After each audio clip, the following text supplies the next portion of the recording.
नमस्कार, मैं doctor Nalin Kumar Suri, family physician, आपका अपने चैनल पे स्वागत करता हूं, अभिनंदन करता हूं। चलिए आज जानकारी शेयर करते हैं कि ऐसे बहुत सारे लोग होंगे जिनको नहीं मालूम होगा कि जो हमारा यूरिनरी ब्लैडर होता है, जिसमें पेशाब आके रुकता है, वो भी धीरे धीरे उम्र के साथ साथ जैसे जैसे उम्र बढ़ती चली जाती है, उसकी जो लचकपन है वो कम हो जाती है, वो सिकुड़ना शुरू हो जाता है। ये क्यों होता है? तो चलिए इसकी चर्चा करते हैं और इससे हम किस प्रकार से इसको डिले कर सकते हैं, इसकी भी साथ ही साथ चर्चा करेंगे।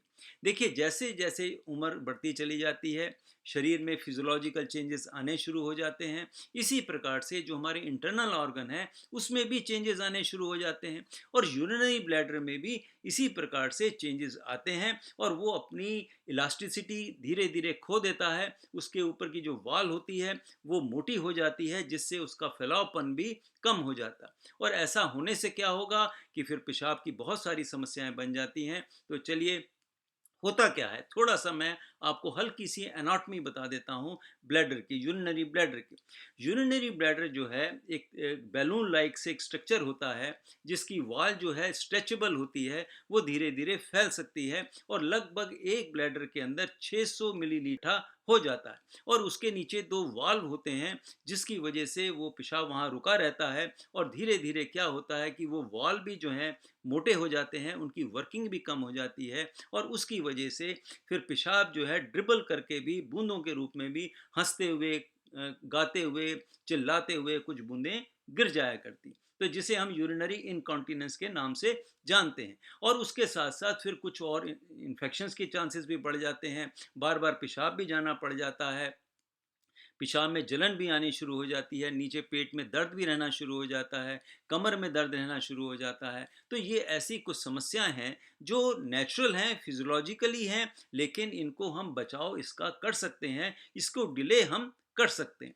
तो अब हमें करना क्या है कि उसकी वॉल जो है वो स्ट्रेचेबल बनी रहे, वो थिकन ना बने। तो सबसे बड़ी बात है कि यूरिनरी ट्रैक इन्फेक्शन अगर आपको जरा सा भी हो गया है, तो तुरंत डॉक्टर के पास जाके उसकी दवाई पे। लोग ये सोचते हैं कि भाई हमारे जो मेल पर्सन्स हैं कि भाई ये केवल प्रोस्टेट के बढ़ने से ये समस्या आती है, ऐसा नहीं है। उसके अलावा भी कुछ समस्याएं होती हैं, यूरिनरी ब्लैडर का सिकुड़नपन की वजह से भी बहुत सारे व्यक्तियों को बार बार पेशाब जाने की शिकायत बना करती। तो अब देखिए, एक तो मैंने कहा जैसे कि यूरिनरी ट्रैक इन्फेक्शन से बचाव कर लेना चाहिए। दूसरा, अपने खान पीन में सुधार करना होता है कि ऐसे व्यक्तियों को ज़्यादा चाय का सेवन ना करें, ज़्यादा कॉफ़ी का सेवन ना करें, ज़्यादा सॉफ्ट ड्रिंक्स ना लें, अल्कोहल का सेवन कम करें, स्मोकिंग कम कर दें। जितने ये तले वाले पदार्थ होते हैं, बहुत ज़्यादा मिर्च मसाले वाले जो पदार्थ होते हैं, फूड आर्टिकल्स होते हैं, उनकी मात्रा कम कर दें। बहुत ज़्यादा खट्टे फलों का इस्तेमाल नहीं करना चाहिए। तो ये ऐसी कुछ बातें हैं जिसकी वजह से आपको फूड के खाने पीने में इस प्रकार से सुधार करना होता है। और दूसरी बात ये क्या करनी चाहिए कि जैसे जैसे उम्र बढ़ती है, आप तसल्ली से बाथरूम में जाकर खड़े होकर पेशाब ना करें। जो लोग हैं तो वो सीट पर बैठ के तसल्ली से पूरा पेशाब करके, जब तक पूरा निकल नहीं जाता, जल्दीबाजी ना करें, आराम से शांति से पेशाब करके आना चाहिए। और जो आखिरी बूंद होती है उसको भी निकाल के आना चाहिए। कि वो ऐसा क्या होता है कि एज के साथ अगर वो बूंदें ना निकाली जाएं तो वो पैंट गीला कर देती हैं, अंडरवियर गीला कर देती हैं। तो इसलिए उसका भी ध्यान रखना चाहिए, क्योंकि वो फिर आगे जाके आपको कपड़ों में स्मेल आनी शुरू हो जाती है। जो लोग रोज़ कपड़े नहीं बदल पाते, अंडरवियर में स्मेल आनी शुरू हो जाती है। तो इसका ध्यान रखेंगे तो क्या होगा कि एक तो ब्लैडर जब पूरा खाली हो जाएगा, तो उससे क्या होगा कि इन्फेक्शन होने के चांसेस भी अगर रुक जाएगा। तो अगर आपने पूरी थैली खाली नहीं की तो क्या होगा कि उसमें इन्फेक्शन होने के चांसेस बढ़ जाया करते। फिर देखिए, कुछ हमें पेल्विक एक्सरसाइज जरूर करनी चाहिए, और ख़ास तौर पे जो फीमेल हैं, जिनकी विजाइनल डिलीवरी हुई है, तो उसकी वजह से क्या होता है कि वो मसल जो है पेरिनियम की, वो थोड़ी लूज़ हो जाती हैं, तो उसकी वजह से भी ये समस्या बन जाती है। तो ऐसी लेडीज़ को डिलीवरी के बाद ही अपनी पेल्विक मसल्स की एक्सरसाइज करानी चाहिए। आप यूट्यूब पे जाके देख सकते हैं कि आफ्टर डिलीवरी में हमें कौन कौन सी एब्डोमिनल एक्सरसाइज करनी चाहिए, कौन कौन सी पेरिनियम की एक्सरसाइज करनी चाहिए, कौन कौन सी पेल्विक मसल्स की एक्सरसाइज करनी चाहिए।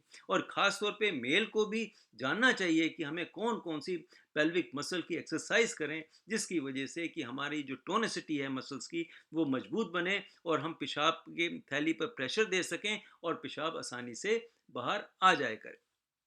इसके साथ साथ देखिए आम तौर पे क्या होता है कि हमेशा अंडरगारमेंट्स जो हैं वो कॉटन के होने चाहिए, चाहे वो महंगे थोड़े आते हों, लेकिन हमेशा कॉटन का इस्तेमाल करना चाहिए, क्योंकि वो उसके लेने से क्या होगा कि इरिटेशन नहीं होगी, इन्फेक्शन होने के चांसेस फिर जो हैं कम हो जाते हैं। जितने भी सेक्स ऑर्गन पार्ट्स हैं उनका इन्फेक्शन फिर कम होता है। और ख़ास तौर पे सेक्स करने से पहले भी पेशाब कर लेना चाहिए और सेक्स करने के बाद भी पेशाब कर लेना चाहिए और अपने अंगों को अच्छी तरह धो लेना चाहिए। उससे क्या होगा कि इन्फेक्शन होने के चांसेस कम होंगे और फिर वो पेशाब की जो थैली है उसके अंदर भी अगर इन्फेक्शन नहीं होगा तो उसकी वॉल जो है वो मोटी नहीं होगी, उसकी स्ट्रेचेबिलिटी बनी रहेगी, वो स्ट्रेच होता रहेगा और उसके साथ साथ क्या होगा कि उसकी वर्किंग जो है हमेशा ठीक बनी रहेगी। और इस छोटी सी बातों से ही क्या होगा कि आप जो हैं अपनी जो पेशाब की वजह से ओल्ड एज में इतनी समस्याएं बन जाती हैं, बहुत परेशान हो जाते हैं,